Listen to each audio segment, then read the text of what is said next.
کو پتا ہونا چاہیے کہ باپ کا باپ بننے کی اب تو کوئی اگلے 65 سال تک کوشش نہیں کرے گا. کلیئرٹی رکھے اس پہ. اور دوسرا یہ والی وکٹری نہیں ہے, یہ والی وکٹری ہے. ٹھیک ہے. تو جب یہ والی وکٹری ہے تو یہ بہت زبردست وکٹری ہے. بسم اللہ الرحمن الرحیم. السلام علیکم. میرا نام مویا جعفری ہے. آپ کو اپنے بلاگ میں خوش آمدید کہتے ہیں. چینل کو سبسکرائب کیجئے, ویڈیو کو لائک اور شیئر کریں اگر آپ کو پسند آئے. آج آپ کو اس بلاگ میں بتائیں گے آئینی ترامیم کے حوالے سے کہ اس وقت تو فی الحال لیٹ ہو گیا ہے, لیکن اب قومی اسمبلی کی کہانی چل رہی ہے. بلاول تقریر کر رہے ہیں. آپ کو بتائیں گے کہ کیا ہوا ہے, کیوں ہوا ہے, کس نے کیا ہے اور اس سے آگے آنے والے وقت میں کیا ہوگا. مگر اس سے پہلے بھی آپ نے فیصل واؤڈا صاحب کا وہ کلپ دیکھا اور ان کی باتیں سنی. باپ کے باپ کی بات کر رہے تھے وہ. باپ کا باپ تو کون ہے اس بارے میں انہوں نے کھل کے نہیں بتایا, مگر فیصل واؤڈا صاحب کا باپ کون ہے یہ انہوں نے آج میرا خیال ہے, اور اس سے پہلے بھی کئی دفعہ, مگر آج کھل کے بتا دیا کہ ان کا باپ کون ہے, جس سے شاید وہ تو خوش ہوں مگر ان کے گھر والے بہت زیادہ خوش نہ ہو. اس بارے میں اور بڑی لمبی چوڑی بات کر سکتا ہوں لیکن غیر مناسب ہوگی. یہ جو اشارہ انہوں نے کیے ہیں یہ بنیادی طور کے اوپر نہ انہوں نے اپوزیشن کو, نہ عمران خان کو, بلکہ آپ کو اور مجھے, ان لوگوں کو جو اس نظام کی فسطائیت اور اس نظام کی جو بیڑا غرق ہوا ہے اس کے خلاف بات کرتے ہیں, کھڑے ہوتے ہیں, ان سب پاکستانیوں کو جو کہ 70 سے 74% اب پورے پولز میں آ رہے ہیں, ان سب کو وہ یہ اشارے کر رہے ہیں. مگر یہی حالات ہیں پاکستان کی سیاست کے, یہیں پہ آ کے گری ہوئی ہے. اور فیصل واؤڈا جیسے جو ناسور ہے, جو کینسر ہے, جو گند ہے اس سیاست کا, وہ آپ کو ٹی وی پہ نظر آتا ہے. افسردگی کا جو ہے وہ مقام ہے. لیکن واپس آئیں اگر ہم اپنی آئینی ترمیم کی جانب, تو بنیادی طور کے اوپر آئینی بینچ جو ہے وہ سب سے پہلے بات کر لیتے ہیں کہ کیا ہوا ہے. ہوا یہ ہے کہ سینٹ سے پاس ہو گئی ہے, قومی اسمبلی میں پاس ہونے لگی ہے. مولانا فضل الرحمان نے اس کی تائید کر دی ہے. پاکستان تحریک انصاف کے بارے میں آپ کو بتانا انتہائی ضروری, کیونکہ میں ٹویٹر پہ دیکھتا ہوں تو پاکستان تحریک انصاف کے ٹویٹر ہینڈلز, جبران الیاس ہو گیا, اس کے بعد باقی لوگ ہو گئے, آپ کہہ لیں سلمان اکرم راجہ ہو گئے, تو ٹویٹر کے اوپر آپ کو ماحول نظر آتا ہے. وہاں پر آپ کو دیکھ کے لگتا ہے کہ پاکستان تحریک انصاف اس سب کو ایک فسطائیت کا, ایک آپ کہہ لیں کہ آئین کا تشخص تباہ کرنے والی, آئین کو پامال کرنے والا کچھ ہو رہا ہے. مگر اگر آپ اس پریس کانفرنس کے اوپر نظر ڈالیں جو پاکستان تحریک انصاف کے چیئرمین بیرسٹر گوہر نے کی مولانا فضل الرحمان کے ساتھ کھڑے ہو کر, تو وہاں کہانی بالکل مختلف نظر آتی ہے. وہاں پر یہ نظر آتا ہے کہ پاکستان تحریک انصاف جو ہے اس نے اس ڈرافٹ کو, اس کے اوپر ان کو کوئی اعتراض نہیں, کیونکہ جب مولانا کہہ رہے تھے کہ ہمیں اس کے جو شکے ہیں اس کے اوپر کسی قسم کا کوئی اعتراض باقی نہیں رہ گیا, تو بیرسٹر گوہر اس کے اوپر سر ہلاتے ہوئے آپ کو نظر آئیں گے. اور اس کے بعد وہ کہہ رہے ہیں بنیادی طور پر کہ چونکہ پاکستان تحریک انصاف اس حکومت کو لیجٹمیٹ نہیں مانتی, تو سوال وہی آ جاتا ہے کہ کون کر رہا ہے. مسئلہ یہ نہیں ہے صرف کہ کیا کر رہا ہے, بلکہ سوال یہ ہے کہ کون کر رہا ہے. اور ہم لوگ اس پہ ووٹ اس لیے نہیں دے سکتے کیونکہ ہم اس حکومت کو غیر آئینی تصور کرتے ہیں, ہم اس حکومت کو مینڈیٹ چور تصور کرتے ہیں, تو ہم لوگ اس پر ووٹ نہیں دے سکتے. یہ الفاظ تھے بیرسٹر گوہر کے. تو بنیادی طور کے اوپر ایک کنفیوژن نظر آتی ہے پاکستان تحریک انصاف کے رینکس میں, جو کہ ڈسٹربنگ ہے ان لوگوں کے لیے جو پاکستان تحریک انصاف کے سپورٹرز ہیں, کہ بھئی آپ یا تو اس کے ساتھ ہیں یا آپ اس کے اگینسٹ ہیں. ساتھ اور اگینسٹ مطلب کہ اس کے جو بنیادی نکات ہیں اس کے حوالے سے, کیونکہ آپ کی پارٹی کے چیئرمین نے تو کہا ہے اور اس بات کا کلیئر سائن دیا ہے کہ ان کو اس کی شکایت سے, اس کی جو شکے ہیں اس سے کوئی مسئلہ نہیں ہے, مولانا فضل الرحمان کے بات سے اتفاق کرتے ہیں. اب وہ شکے ہیں کیا, اس پر بات کر لیتے ہیں کہ کیا ہے. میں اب جو بنیادی جو سینٹر پیس ہے وہ سپریم کورٹ کے چیف جسٹس کی جو ہے وہ تقرری ہے, اس حوالے سے بات کر لیتے ہیں کہ جی 12 رکنی ایک کمیٹی ہوگی جس کے اندر حکومتی لوگ ہوں گے اور وہ فیصلہ کریں گے ججز کے ساتھ مل کے, جوڈیشری کے ساتھ مل کے حکومت لگائے گی. چیف جسٹس ٹاپ کے جو 3 سینئر موسٹ ججز ہیں اس میں سے ایک کو چنے گی, اور اس کے بعد ایک پولیٹیسائزیشن یا سیاست انٹر ہو جائے گی پاکستان کی جوڈیشری کے اندر. حالانکہ یہ بہت ضروری ہے, آئین کی روح ہے کہ آپ کے جو ادارے ہیں ان کی آپس میں کوئی کسی قسم کا ایک دوسرے کے اوپر انفلوئنس نہیں ہونا چاہیے, انڈیپینڈنس ہونی چاہیے ہے انسٹیٹیوشنز کی ایک دوسرے سے، لیکن یہاں پر آپ کو نظر آتا ہے. لیکن اگر آپ ماضی میں ایک نظر جھانکیں تو ابھی ریسنٹلی ایسا تو کوئی رول ایگزسٹ نہیں کرتا تھا، ایسا کوئی آئینی شک جو تھی وہ موجود نہیں تھی، مگر لاہور ہائی کورٹ کی جو چیف جسٹس ہیں ان کو جو لگایا گیا، 2 جج ٹپا کے ان کو لگایا گیا ٹو بی فیئر. اس طرح سپریم کورٹ کے اندر بھی اس طرح سے پہلے سے ہوتا چلا آ رہا ہے. تو کسی آئینی شک نہ ہونے کے باوجود یہ پریکٹس عام تھی، مگر کم از کم اس کو ایک آپ یہ کہہ لیں کہ تنقید کی نظر سے دیکھا جاتا تھا، اس کے اوپر بات ہوتی تھی، اس کے اوپر جو تھی وہ اس کو کنڈیم کیا جاتا تھا ایک قسم کا دبے لفظوں میں یا کھلے لفظوں میں. لیکن اب چونکہ یہ لیجیٹمائز ہو گیا ہے کہ حکومت اس کو جو ہے وہ تعینات کرے گی سپریم کورٹ کے ججز کو، اور پھر جو آئینی بینچ ہے اس کے حوالے سے بھی حکومت کا کردار ہوگا. اور آئینی بینچ کے جو بات ہو رہی تھی کہ وہ جو آئینی مسائل جو ہے اس کو دیکھے گی، مگر آج جو اس کا ڈرافٹ جب سامنے آیا کہ کہانی کیا ہے، تو وہ صرف آئینی نہیں دیکھے گی، وہ باقی کیسز بھی جہاں پر ضرورت پڑے گی وہ ان کو بھی ایڈریس کرے گی آئینی عدالت، اور اس کا فیصلہ بھی کمیٹی کرے گی کہ کون سے کیسز سننے ہیں کون سے نہیں سننے. یہ سب کچھ جو ہے سننے کے اندر شاید اتنا سینسٹر نہ لگے کہ حکومت لگا رہی ہے، پہلے بھی لگاتی تھی اب بھی لگائے گی، مگر مسئلہ یہ نہیں ہے. مسئلہ یہ ہے کہ پاکستان کے اندر حکومت کیا لگاتی ہے، کہاں پر کتنی طاقت ہے. ابھی جو حکومت بیٹھی ہوئی ہے، کیا پاکستان حکومت نے نادرا کا چیئرمین لگایا؟ کیا وہ کوئی سویلین ہے؟ کیا وہ پاکستان مسلم لیگ نون کا کوئی عہدیدار ہے یا کوئی ممبر ہے یا کوئی بہت بڑا بیوروکریٹ یا اچیور ہے، انٹرنیشنل کریڈینشلز ہیں؟ نہیں. کیا پی ڈی ایم اے کا ہیڈ جو ہے وہ حکومت نے لگایا؟ وہ کیا کوئی سویلین ہے؟ نہیں. کیا آپ دیکھتے ہیں ماضی کے جو ہمارا پاکستان ٹیلی کام اتھارٹی ہے پی ٹی اے، اس کا دیکھ لیں، اس کا ہیڈ جو ہے وہ کیا سویلین ہے؟ کیا پاکستان مسلم لیگ نون کا کوئی بندہ ہے؟ نہیں. کیا محسن نقوی کو پاکستان مسلم لیگ نون نے لگایا، حکومت نے لگایا؟ نہیں. تو بنیادی طور کے اوپر حکومت تو پاکستان کے اندر جس سچویشن میں ہم کھڑے ہیں، جو پولیٹیکل سپیس ہے، وہاں پر حکومت و تعیناتیاں نہیں کرتی، وہ تعیناتیاں کہیں اور سے آتی ہیں.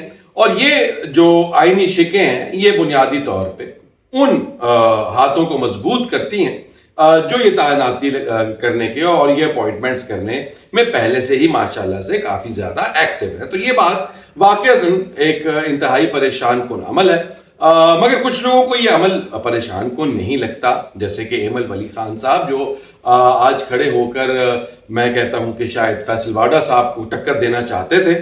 وہ چاہتے تھے کہ وہ بار بار وہی لائن یوز کرتا ہوں کہ جی میں بہتا سونا پتر آتے میرے الوے کو لک کہ جی میں جو آئینی شکیں نکل بھی گئی ہیں میں اس کے ساتھ بھی ماننے کو تیار ہوں. یہ بالکل ویسے ہی ہے کہ جیسے ایک دور میں کسی نے کہا تھا کہ ہم مشرف کو وردی کے ساتھ پریزیڈنٹ الیکٹ کریں گے اور 5 سال کے لیے نہیں اگلے 25 سال کے لیے بھی کریں گے. تو بنیادی طور کے اوپر ایسے لوگ پاکستان کے اندر بہت سارے ہیں، ان کی باتوں کا غصہ نہیں کرنا چاہیے، ان کی عمر بہت تھوڑی ہوتی ہے. مگر اب جو سچویشن جہاں پر ہم کھڑے ہوئے ہیں یہاں پر اب آج کی ریالٹی یہ ہے، ایک تو ہم نے بات کی کہ کیا ہو رہا ہے، وہ آپ کو میں نے بتایا، ایک تو آئینی بینچ بن رہا ہے. اب آئینی بینچ جو ہے وہ آئین کے کیسز پہ سنے گا، دوسرے کیسز پہ سنے گا، تو وہ دوسرے کیسز کون سے ہوں گے، وہ آئینی بینچ کس کے ماتحت ہوگا، وہ آئینی بینچ کا کنٹرول کس کے پاس ہوگا، کون سے ججز کے پاس ہے، وہ ججز کون لگائے گا، یہ بھی میں نے آپ کو بتا دیا. اب بنیادی طور کے اوپر اس کے بعد جب ہم بات لے کہتے ہیں کہ کون کر رہا ہے، اب اگر حکومت کر رہی ہے یہ سب کچھ تو پھر حکومت کا ڈرافٹ تو بالکل مختلف تھا، اور اگر حکومت یہ سب کچھ کر رہی ہے تو پھر حکومت کو خود سے معلوم کیوں نہیں تھا جب یہ ڈرافٹ آیا کہ اس ڈرافٹ کے اندر کیا ہے.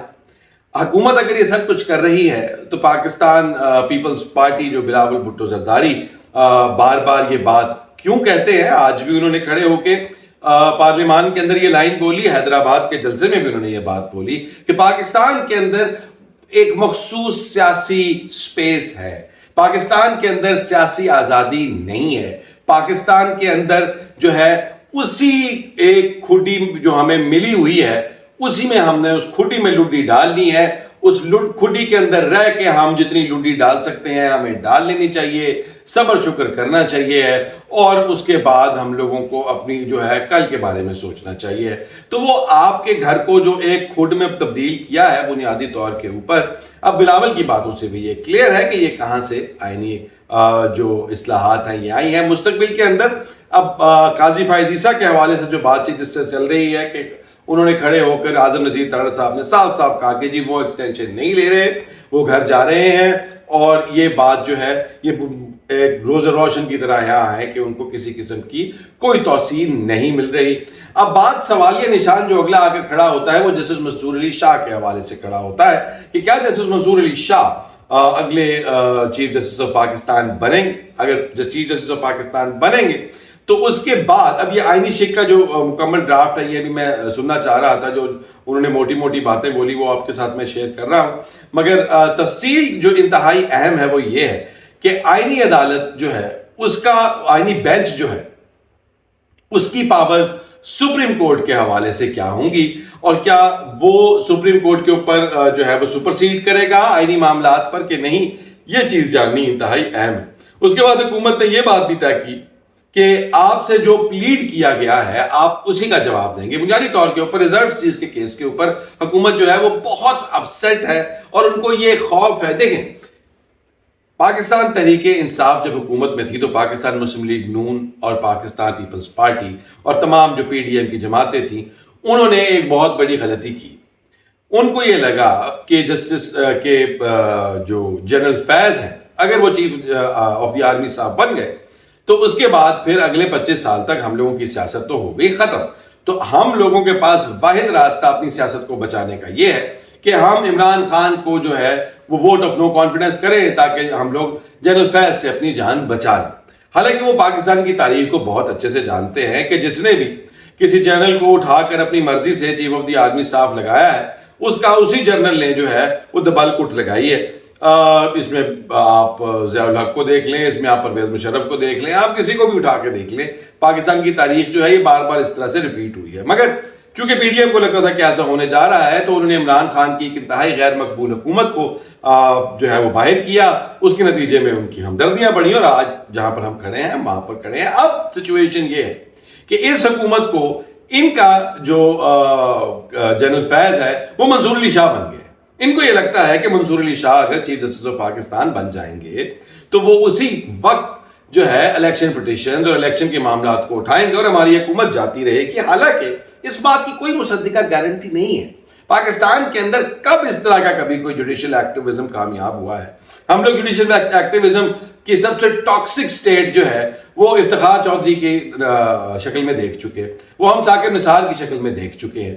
اب اس سے زیادہ ٹاکسک وہ کچھ نہیں کر سکے تو پھر منصور علی شاہ صاحب کیا کریں گے؟ لیکن حکومت کو جو خوف ہے منصور علی شاہ صاحب کا وہ بہت زیادہ ہے، اور اس کی وجہ سے ایک کرائسس کریٹ ہوا ہے، اور وہ کرائسس جو کریٹ ہوا ہے اس کے نتیجے میں اب جو آئندہ مستقبل کے اندر پاکستان تحریک انصاف نے احتجاج کی کال دے دی ہے کہ ہم اس کے خلاف احتجاج کریں گے، سڑکوں پر بھی کریں گے، پارلیمان کے اندر کریں گے، پارلیمان کے باہر کریں گے، اور یہ ایک موومنٹ ان کے خلاف کریں گے۔ مگر اس میں ایک دفعہ پھر میں کہوں گا کہ انتہائی اہم بات یہ ہے کہ ان کو اپنا سٹانس کنسسٹنٹ کرنا پڑے گا۔ یا تو گوہر خان صاحب کوئی اور پارٹی چلا رہے ہیں اور باقی لوگ کوئی اور پارٹی چلا رہے ہیں، اس چیز کے اوپر ہم لوگوں کو کوئی کلیئرٹی نظر نہیں آ رہی۔ سلمان حکیم راجہ صاحب جو ہیں وہ بنیادی طور پہ سیکرٹری جنرل ہیں پارٹی کے، اور وہ فرما رہے ہیں کہ اب احتجاج ہوگا، اور گوہر صاحب کھڑے ہو کے کہہ رہے ہیں کہ ہم ان کی تمام شکوں سے ایگری کرتے ہیں۔ خیر، اب یہ سارے معاملات جہاں پر کھڑے ہیں، مستقبل میں کیا ہونے والا ہے؟ مستقبل کے اندر اب یہ کہانی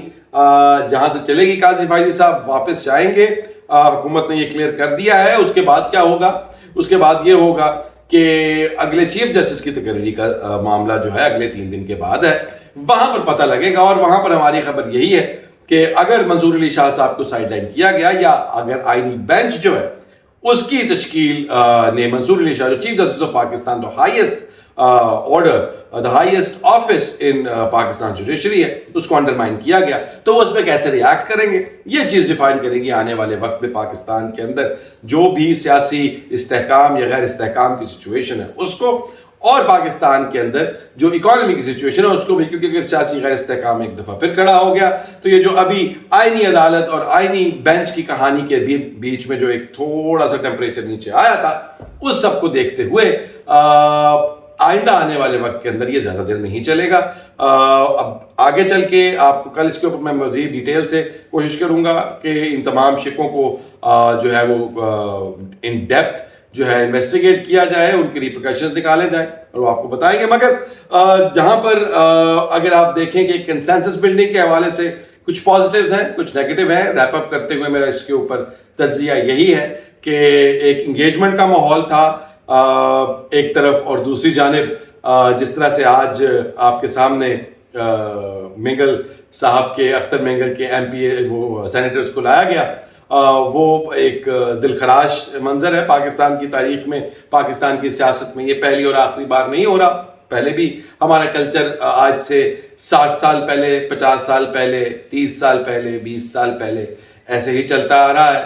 وہ چاہے کنٹونمنٹ کے الیکشنز ہوں، وہ چاہے کونسلر کے الیکشنز ہوں، وہ چاہے ایم پی اے کے الیکشنز ہوں، وہ چاہے ایم این اے کے الیکشنز ہوں، یا وہ چاہے آپ کے سینٹ کے الیکشنز ہوں.